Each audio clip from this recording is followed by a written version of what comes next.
Procrastination, something everyone loathes and everyone does. And today, I'm gonna tell you the 4 simple, easy ways to get this thing cured. Because man, when you suffer from procrastination, you get nothing done till the last minute. It looks like awfulness, and it's not the way it should be done. So hello everyone, I'm Sean Aquino, and I teach the next generation.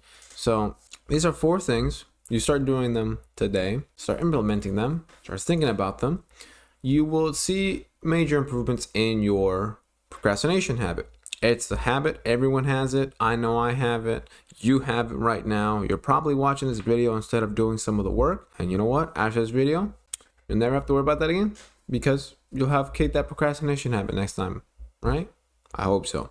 So first one, easiest one to think of is concept of eat the frog. So would you rather, you have to eat a frog no matter what. You have this option, you have this choice, you have this thing. You can decide to eat the frog first, then enjoy your delicious, yummy dinner. Or have your delicious, yummy dinner first and then eat the frog. You don't have a choice, but you can decide which way you want to eat the frog. If you're smart, you're going to go with eat the frog first. And I'll tell you why. If you're eating the delicious, yummy food first, you're always going to stress and you're always going to think about, well, shit, I got to eat that frog still. After this, though, it means you can't enjoy this delicious, yummy meal. On the other hand, you get the frog out the way, then you eat the delicious, yummy meal. Problem solved. You already eaten the frog, and then you get to enjoy your delicious, yummy meal. Now, how does eating a frog relate to procrastination, you might ask? What is the deepest, hardest work that you have? Do that first thing. The first thing you go into, let's say, your 9 to 5, you wake up and it's time to get to work as a business owner. It's time to get to work as a YouTuber. Like, what is the hardest thing that you have to do and tackle that first thing in the morning? Because for easier purposes, let's take brain points. You have 100 brain points when you walk into work, and it takes 60 to get the hardest thing out the way. Do it first thing in the morning, because as time goes on, you're going to lose brain points over time. So you can't do that thing that you want to do, the hardest thing as well. I woke up recently, about an hour ago, and I have all my brain points. So I'm using all of them to record the videos because that's the hardest thing to do. It takes a lot out of people to do records.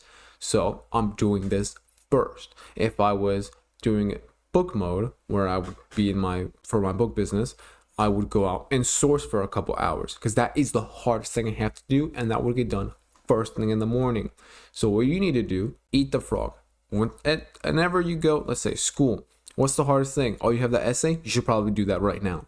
Go to work. You have that big project that's got to get done pretty soon, the deadline. You gotta probably get that done. You're on YouTube? Well, you probably should record some YouTube videos. Like, you need to do the hardest thing first thing. Not necessarily in the morning, but first thing. It just depends on where you are. So do the hardest thing first thing. This might apply more to people at home like myself because I don't go out to work anymore. But another thing that you can do, and this one's very simple to understand, a lot of people may not get it. Do something that's related to what you need to get done, because that slowly builds up momentum, and then eventually you're gonna get back to doing the work that you were supposed to.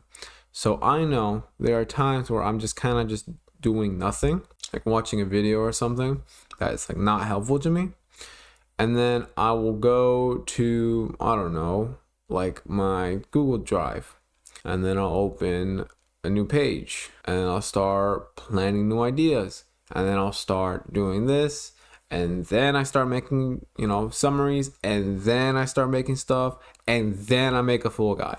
Like, it's a snowball effect, and it only happened because I opened a Google Doc and I started typing. Eventually that video gets closed so I can focus on the typing. And then the thing gets done and I'm like, oh shit, no, I gotta make this thing now. Oh, and then I gotta do this thing. I gotta plan that for that. It's a snowball effect. Do something so a snowball effect happens, and eventually you might complete a task that you probably thought you weren't gonna get to, or you might have created more tasks for you that can benefit what you're doing. Because I know well, I have my outlines for my videos. Oh, but I have a full guide I gotta make. Oh shit, oh, I gotta go do that now. Like, it's easy stuff, easy wins. So do something. And then these next two are more about cleaning up. So we have cleaning up your personal environment. So currently on my desk right now, can't see the full desk, but it's completely clear. There's nothing here, and my phone's in the corner, but it doesn't count. There's nothing here that gets in the way of me focusing on this. Now on the side, there might be some stuff, but on the desk, there's nothing. So it makes it a lot easier to focus on the work that I'm trying to do right now. If it's completely messy, like if I had my candle here, I had my supplements there, I had my glasses there, my notebook here, like those are all things that could distract me from looking at the camera to, help unbeg this. So you need to clean up your space. I know the desk may not be the only thing. Maybe you work inside your room. Well, clean your bed, clean your closet, like make sure you're organized. Like I know for a fact I have to go organize my bed because it's still a mess right now and I gotta organize it. So that's not a distraction. That's not something I'm thinking about. So clean your physical space, but also purge your digital surroundings. Now this one might sound a bit more complex, but it really isn't. When I mean purge your digital surroundings, turn off your phone, turn off notifications, silence your phone, put your phone away. Don't look at emails while working. Don't watch YouTube videos while working. Like, if it can distract you digitally, don't do it. So I can give you an example. I've mentioned before, I can't turn my phone on this way. My phone wasn't turned on when I try and just move it.